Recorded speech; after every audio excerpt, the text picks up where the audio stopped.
Let me introduce another aspect from an empirical I'm bit. listening. Because I live in Vegas during winter.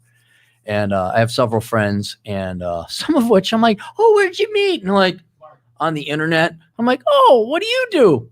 I'm in sales. And then also I get a kick under the table. I'm like, oh, it's an escort.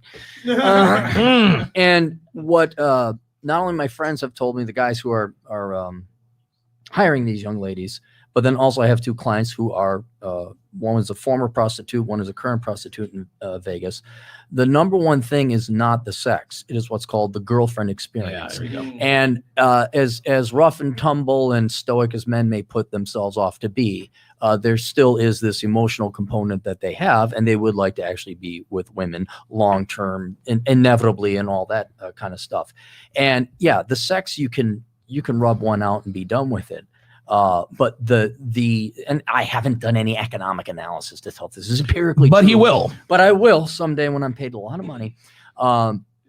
Based on my agents in the field and the reports and all that, the hottest thing is not even to have the sex. It's just to have a girl. And here's what it's really sad: to show up on time and be nice and just treat you kindly. Yeah. And even if it's synthetic or disingenuous and paid for, that is what, according to the anecdotal bits of evidence. Well, it's so lacking. Men are willing to pay for that. Well, and men are willing to pay for it. But you want to know why would men do OnlyFans as opposed to just getting porn? Because there's this veneer, this synthetic, there's a buffer there too, but it's a substitute where it's like, oh yeah, she's actually talked to me. And you did a great video with Andrew Tate. If you girls wanted to hear Cobra, a dark, just shout out to Andrew Tate, man. Yeah, Cobra Tate is next month, in guys. April. Yeah, Cobra Tate is a real one. Yeah, so he runs a porn site, Brothel. and he was talking about how the girls are doing whatever they're doing on the webcam,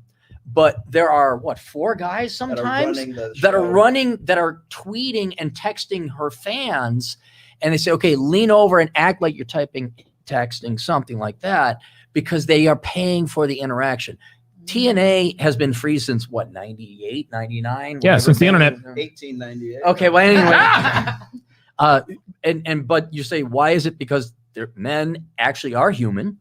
They do want to have some kind of connection, and it takes a long time. And the 80% of the guys who aren't willing to go to the gym or risk themselves or get shot down or whatever else, oh wow, I could just pay this and have the synthetic heroin shot up my veins. They'll do it.